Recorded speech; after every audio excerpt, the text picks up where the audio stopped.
Hello my beautiful friends, welcome to my eco friends channel. আজ চলে এসেছি আরেকটি নতুন ভিডিও নিয়ে। এটা মানি প্ল্যান্ট গাছের ভিডিও শেয়ার করছি আপনাদের সাথে। এর আগে এই মানি প্ল্যান্ট গাছের যে ভিডিওটা দেখিয়েছিলাম, যে প্লাস্টিকের বোতলে বা জলের বোতলের ভিতরে মানি প্ল্যান্ট লাগালে গাছের সেরকমভাবে গ্রোথ হয় না। আমি বেশ কিছুদিন লাগিয়ে রেখেছিলাম, তো গ্রোথ সেখানে হয়নি বলে আমি একটু মাটি যেখানে রয়েছে সেই জায়গায় লাগিয়েছি।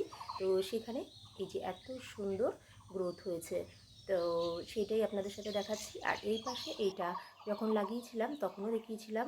তো এটাও একটা এই যে ভাঙা কন্টেনারের মধ্যে আমি এইভাবে, আর এটা লাগিয়েছি সম্পূর্ণ ডিমের যে খোলাটা থাকে তা, সেগুলো টুকরো টুকরো করে ওর ভিতরে লাগিয়েছি। আর এটাও একটা নর্মাল প্যাকেট করেছিল, তার ভিতরে একটু মাটি, শুকনো পাতা এসব ছিল। আর এই যে এইটার মধ্যে এটা একটা প্লাস্টিকের সাজের মধ্যে বসিয়েছি।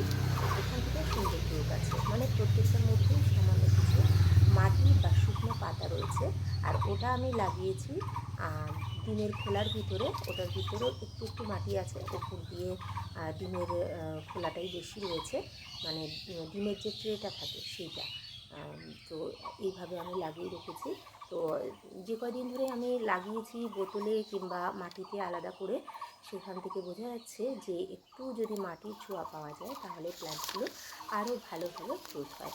তো আমি এইখানে এই যে এই কন্টেইনারের মধ্যে, প্লাস্টিকের এই কন্টেইনারের মধ্যে এটা লাগিয়ে রেখেছি। তো এটা বেশ সুন্দরভাবে গ্রোথ হচ্ছে। তো আমি যদি এটাকে দড়িতে করে একটু ঝুলিয়ে রাখি ঘরে সাজানোর জন্য, তাহলেও এটা সুন্দর লাগবে দেখতে। তো এভাবে ছোট ছোট করে ঘর সাজানোর জন্য ব্যবহার করা যেতে পারে। মানে একটু মাটির ছোঁয়া বা শুকনো পাতার ভিতরে বসিয়ে রাখলে সুন্দর ভালোভাবে গ্রোথ হয়। আর যদি ঘরের যে কোনো জায়গায় আমি দড়ি দিয়ে ঝুলিয়ে রাখি, সেক্ষেত্রেও অনেক সুন্দর লাগে দেখতে। তবে এই কন্টেইনারের মধ্যে শুধু শুকনো পাতাই রয়েছে, তো পরবর্তীকালে আরেকটু শুকনো পাতা দিতে হবে। কম পাতা রয়েছে। আর ওই পাশে ওইটার মধ্যে একটুখানি মাটি আর ডিমের ট্রে টুকরো টুকরো করে দিয়েছি। তো এই ছিল আজকে মানি প্ল্যান্টের আপডেট। Thanks for watching. দেখা হচ্ছে নেক্সট ভিডিওতে। Bye bye.